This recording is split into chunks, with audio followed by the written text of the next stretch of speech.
미국 국적의 콜린 마샬 작가는 도시와 문화에 대한 날카로운 통찰력으로 각 나라의 특성을 분석하는 저널리스트입니다. 한국어와 한국 문화에 빠져 한국 문화 전도사가 된 마샬 씨는 미국의 주간지 더 뉴요커에 기고문을 실어 한국인들은 다른 어떤 나라들보다 선진화된 시스템을 갖고 있지만 선진국임을 받아들이기 어색해한다며 그 사례와 역사적 이유를 소개했습니다. 해당 기고문에서 그는 한국에 방문한 외국인들이 공통적으로 서울의 지하철 시스템과 다른 주요 국가들에서는 상상할 수조차 없는 사소한 편의시설에 부러움을 표현한다고 했습니다. 한국은 지난 10년 넘게 선진국 중에서 가장 강렬한 인상을 남긴 국가 중 하나로 여겨져 왔고, 여기에 더해 K-팝과 영화 등 사회 문화 전반에 걸친 비약적 발전은 한국을 세계로 알릴 수 있는 계기가 되었다고 했습니다. 그가 처음 한국에 왔을 때도 사람들이 미국을 두고 한국을 택하는 이유에 대해 알지 못하겠다는 반응을 보였는데, 미국의 큰 도시들에 비해 상대적으로 낮은 서울의 강력 범죄 수와 공중 화장실을 예로 들며 이제 쉽게 미국과 비교할 수 있다고 전했습니다. 그러나 그는 한국인들이 여전히 자신들의 나라를 본질적으로 후진국으로 보는 경향이 있다고 지적했습니다. 마샬 작가는 한국을 선진국이라고 칭하며 정작 한국인이 자국을 후진국이라고 여기는 인식이 국가 열등감에서 비롯되었다고 분석했습니다. 이런 현상에 대해 마샬 작가는 그 이유를 세 가지로 내놨는데요. 첫 번째는 한국인에게는 비교에 대한 집착이 있다고 했습니다. 남을 모방하는 사고방식에 기인하는데 경쟁적이고 개성이 없는 일률적인 사회 분위기가 이를 만들었다는 것입니다. 두 번째는 과거 한반도를 장악했던 일본이 한국인을 억압하고 차별했던 식민지식이 형성된 집단 무력감을 꼽았고, 세 번째는 반복된 재난으로 인한 충격의 지속성 등을 들었습니다. 국가 재난 경험과 잦았던 실수들이 한국인들에게는 강렬하게 남아있어서 이번 코로나 사태에 대한 한국 정부의 대응이 굉장히 선진국스러움에도 불구하고 국민들이 이를 실감하지 못한다는 것입니다. 하지만 그는 한국인들만 모르고 있을 뿐 한국은 이미 전세계에서 가장 주목받는 선진국이라고 했습니다. 그러면서 재난적 상황에 빛을 내는 한국인들의 단합력에 주목했는데요. 미국을 예로 들어 미국인들이 생각하는 사회는 모두가 통상적으로 생각하는 하나의 개념이 아니다. 한국과 달리 연대감이 부족하다며 2001년 9.11 테러 당시 나는 워싱턴 DC에서 살았는데 그 상황에 크게 공감하지 못했다. 마치 다른 나라에서 발생한 일인 듯 했다고 털어놓았습니다. 실제로 아직도 미국에는 마스크 착용에 난색을 표하는 사람이 많은데 이는 사회 연대의식이 떨어지기 때문이라는 분석을 내놓았습니다. 미국과 한국의 국가 시스템도 비교했는데요. 미국 방역체계의 문제점은 상황이 벌어지고 한참 뒤에야 움직인다는 주장을 하며 2005년 허리케인 카트리나를 예로 들었습니다. 준비 없이 큰 피해를 입었던 뉴올리언스는 15년이 흐른 지금까지 완전히 복구되지 않았다. 코로나도 마찬가지다. 반면 한국은 메르스와 사스를 경험하고 얻은 교훈으로 비교적 준비가 잘 돼 있어서 코로나에 대한 대응을 훌륭하게 대처하고 있다고 했습니다. 그는 한국인들이 스스로 가진 선진국과 후진국에 대한 개념을 재정의해 국가 열등감에서 벗어나야 한다고 주장했습니다. 그러면서 한국에서 가장 인상 깊었던 순간은 코로나19 사태에도 불구하고 편의점 매대에 휴지가 남아있는 것을 볼 때였다며, 코로나 사태로 이런 국가 열등감에서 벗어나야 한다. 이미 한국은 충분히 선진화된 국민들과 국가 시스템을 가지고 있다고 주장했습니다. 이렇게 주장한 사람은 이뿐만이 아닌데요. 전 이코노미스트 한국 특파원 다니엘 튜터 역시 한국에서는 내재화된 서양 우월주의를 쉽게 볼 수 있다고 주장했습니다. 최고의 교육은 미국식이고 글로벌 스탠다드도 늘 서양 기준이고 한국의 유명인이 서양에서 인정이라도 받으면 한국 언론은 유별날 정도로 열광한다고 지적했습니다. 하지만 한국은 학생으로 따지면 이미 여러 방면에서 청출어람을 이뤘다고 할 수 있다는 평가를 했습니다. 이미 한국은 많은 부분에서 미국을 넘어섰고 국민들은 더 건강한 삶, 더 나은 교육과 적은 실업자 수로 가난하게 살 가능성이 적다. 현재 한국의 사회계약 개념은 영국이 한때 보장했다가 이후 대부분을 잃었고 최근 다시 구축하려고 노력 중인 수준을 유지하고 있다. 이는 미국이 단 한 번도 가져보지 못한 것이다. 이 사회계약의 기본 구조는 국가가 일정 수준의 보호를 제공하면 개개인 역시 그 대가로 국가에 일정 수준의 신뢰를 기회를 주는 것이다. 나는 현재 흐트러지기 시작한 미국의 모습에 고개를 떨구게 된다며 한국에서 자신이 마치 코리안 드림으로 사는 것처럼 느껴진다고 밝혔습니다. 한국에 대한 평가를 한 기자는 또 있는데요. 더 타임즈, 가디언, 워싱턴 타임즈 등에서 십수년간 한국 특파원을 지낸 마이클 브린 기자는 우리나라의 특징에 대해 30가지 분석을 내놨습니다. 첫 번째로 평균 IQ 105를 넘는 유일한 나라라고 했는데요. 참 이 이야기 저도 많이 들어봐서 이게 정말 사실일지 궁금해서 자료를 더 찾아봤습니다. 영국의 얼스터대 리처드 린 교수와 핀란드의 헬싱키대 타투 빈 하넨 교수가 공동으로 세계 185개국 국민의 평균 지능지수를 조사했고, 영국의 유력 일간지 더 타임즈에 실린 국가별 지능지수 자료를 보면 한국은 조사 185개국 중 홍콩 IQ 107에 이어 106으로 세계 2위를 했습니다. 3위는 일본 IQ 105, 4위는 대만 IQ 104, 5위는 싱가폴 IQ 103, 공동 6위 오스트리아, 독일, 이탈리아, 네덜란드 IQ 102, 10위는 스웨덴과 스위스가 IQ 101로 10위에 랭크되었습니다. IQ 105를 넘는 유일한 나라는 아니지만 최상위권에 속하는 것임에는 분명해 보입니다. 한국인만의 특징 두 번째, 일하는 시간 세계 2위, 평균 노동시간 세계 3위인 잠이 없는 나라. 이것도 궁금해서 자료를 좀 찾아봤습니다. 프랑스의 시장조사 업체인 입소스가 지난해 세계 20개 나라를 대상으로 수면시간에 대해 조사를 한 결과 우리나라 국민이 가장 수면시간이 부족한 것으로 나타났습니다. 입소스 조사에 따르면 우리나라 국민 가운데 35% 정도만 수면시간이 충분하다고 답했고, 나머지는 잘 모르거나 그렇지 않다고 답한 것으로 조사되었습니다. 이는 조사 대상인 20개 국가 가운데 가장 낮은 수치입니다. 실제로 이런 수면 부족은 네덜란드의 필립스가 해마다 실시하는 글로벌 수면 실태 조사 결과에서도 나타났는데요. 필립스가 12개 국가의 성인 1000여 명을 대상으로 조사한 결과 평일 평균 수면시간이 6.8시간이고 주말 평균 수면시간은 평일보다 1시간 정도 긴 7.8시간으로 나타났습니다. 이 역시도 정확한 분석이었다고 보입니다. 한국인만의 특징 세 번째, 문맹률 1% 미만인 유일한 나라. 네 번째, 미국과 제대로 전쟁했을 때 3일 이상 버틸 수 있는 8개국 중 하나인 나라. 다섯 번째, 세계 유일의 분단국가이며 아직도 휴전 중인 나라. 여섯 번째, 노약자 보호석이 있는 5개국 중 하나인 나라. 일곱 번째, 세계 2위 경제대국 일본을 발톱 사이에 때만큼도 안 여기는 나라. 여덟 번째, 여성부가 존재하는 유일한 나라. 아홉 번째, 음악 수준이 가장 빠르게 발전한 나라. 열 번째, 지하철 평가 세계 1위로 청결함과 편리함이 최고인 나라. 11번째, 세계 봉사국 순위 4위인 나라. 12번째, 문자 없는 나라들에게 유엔을 통해 한글을 제공한 나라. 이것도 궁금해서 자료를 좀 찾아봤습니다. 현재 3개국이 한글을 사용하고 있는데요. 첫 번째 국가는 2009년 인도네시아의 어느 섬마을에 한글이 수출됐다는 소식이 전해지면서 한글 수출 1호 사례로 한동안 여러 매체를 통해 대서특필되기도 했던 찌아찌아족입니다.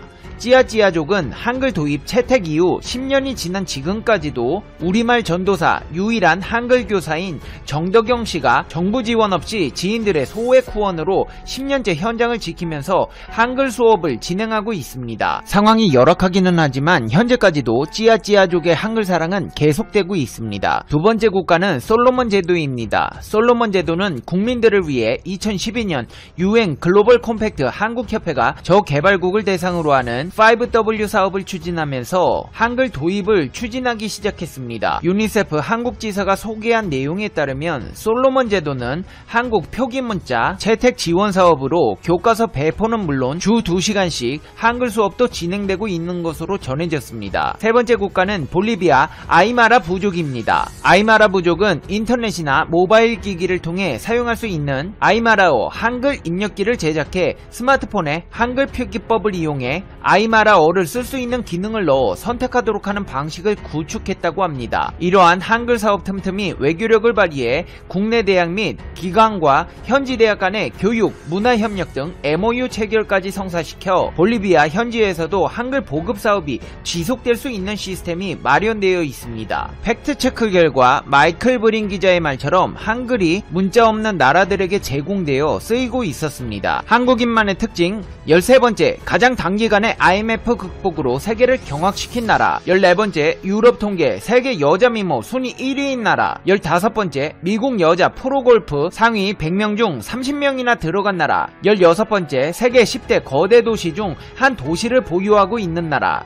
17번째, 세계 4대 강국을 우습게 하는 배짱 있는 나라. 18번째, 인터넷, TV, 초고속 통신망이 세계에서 최고인 나라. 19번째, 세계에서 가장 많은 발음을 표기할 수 있는 문자를 가진 나라. 20번째, 세계 각국 유수대학의 우등생 자리를 휩쓸고 있는 나라. 21번째, 유태인을 게으름뱅이로 보이게 하는 유일한 민족. 비판적이며 전문가 뺨치는 정보력으로 무장한 한국인. 22번째, 세계에서 가장 기가 센 나라. 강한 사람에게 꼭 놈자를 붙이는 나라. 미국놈, 외놈, 되놈, 러시아놈. 23번째, 약소국에겐 관대한 나라. 아프리카 사람, 인도네시아 사람. 24번째, 산야의 음양이 강하게 충돌하는 나라. 25번째, 한중일 삼국 중 스가 일본 총리가 지난 18일 국회 시정연설에 나섰습니다.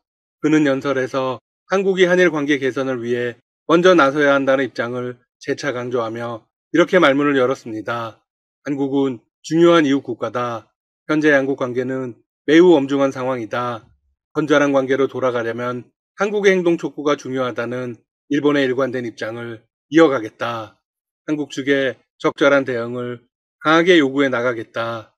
지난 10일 임시국회에서의 연설과 조금 달라진 부분이 있습니다. 크게 두 가지 정도인데요. 첫 번째는 한국에 대한 친밀도를 더 낮추었다는 것입니다.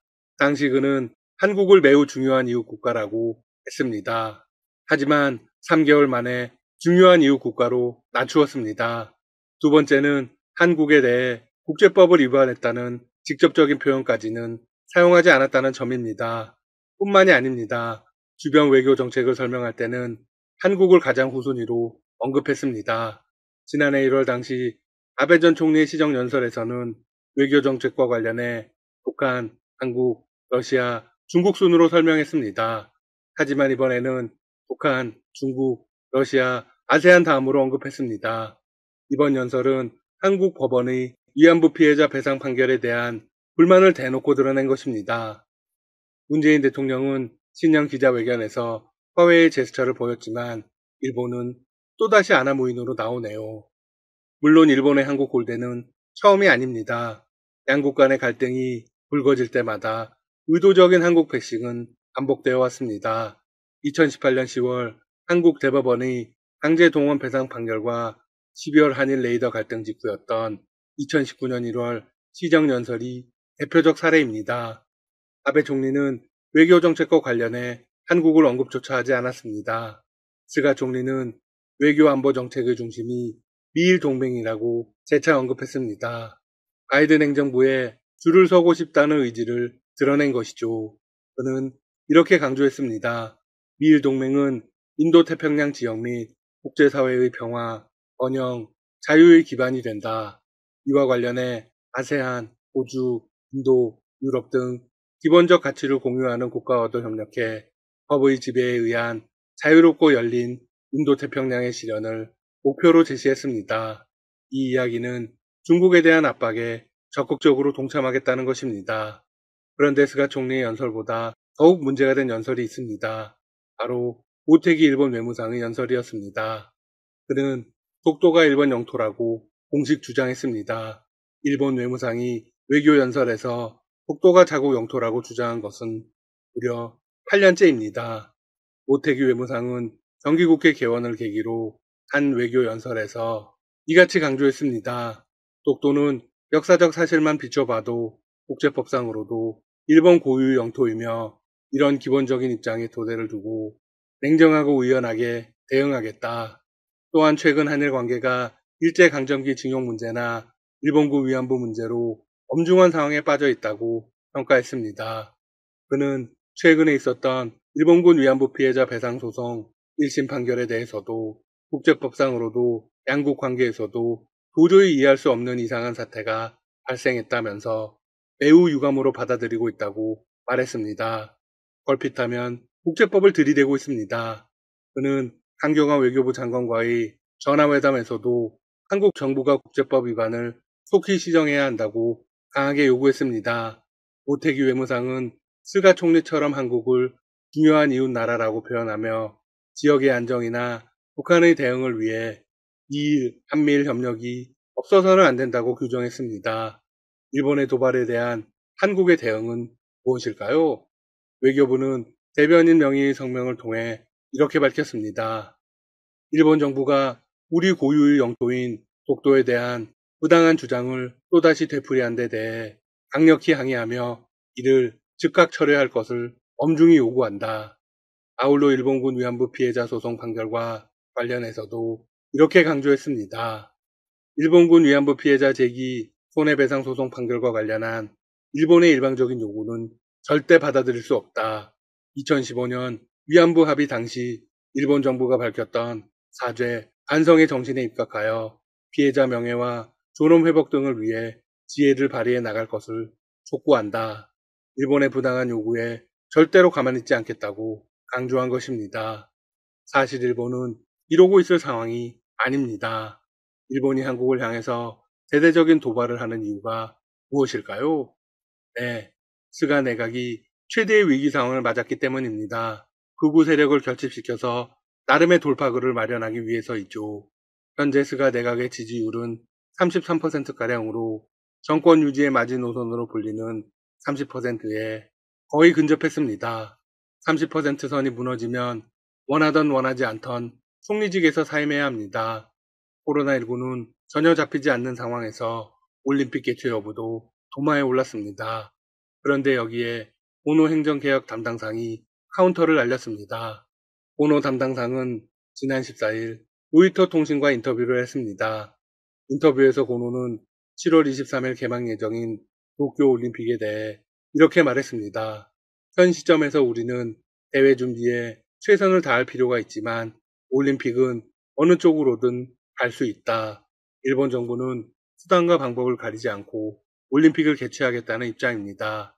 그런데 고노 담당상의 발언은 완전히 반대가 되는 것입니다. 로이터는 해당 발언을 이렇게 해석했습니다. 일본의 강요가 코로나19 확산으로 도쿄올림픽이 올해 여름 계획대로 열리지 않을 수도 있다고 말했다. 로이터의 기사를 여러 해외 매체들이 앞다퉈 전했습니다. 프랑스의 유력 일간지 르 피가로는 일본의 강요가 올림픽이 개최되지 않을 가능성을 언급했다고 보도했습니다.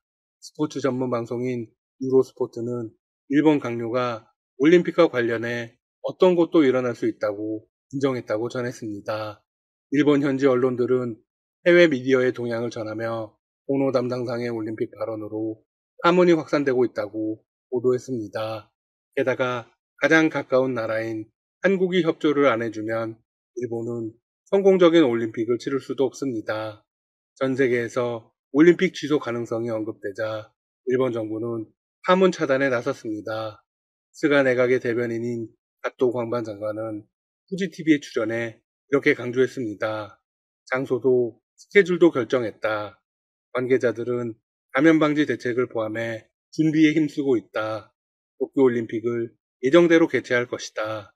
과연 가능할까요? 일본 정부는 코로나19 확산을 막기 위해 올림픽 관련 국제대회나 외국인 선수의 입국까지 모두 중단했습니다. 만약 긴급사태가 연장되면 3월에 예정된 각종 올림픽 경기의 테스트 이벤트를 열기도 쉽지 않습니다. 더욱이 이벤트를 한다고 해도 해외에서 오지 않을 것입니다. 일본이 매우 위험한 나라라는 것을 전 세계가 알고 있기 때문입니다. 결론적으로 일본의 독도 도발은 아무런 성과도 없는 공연불에 지나지 않습니다. 한국은 의연하게 대처하면 그만입니다.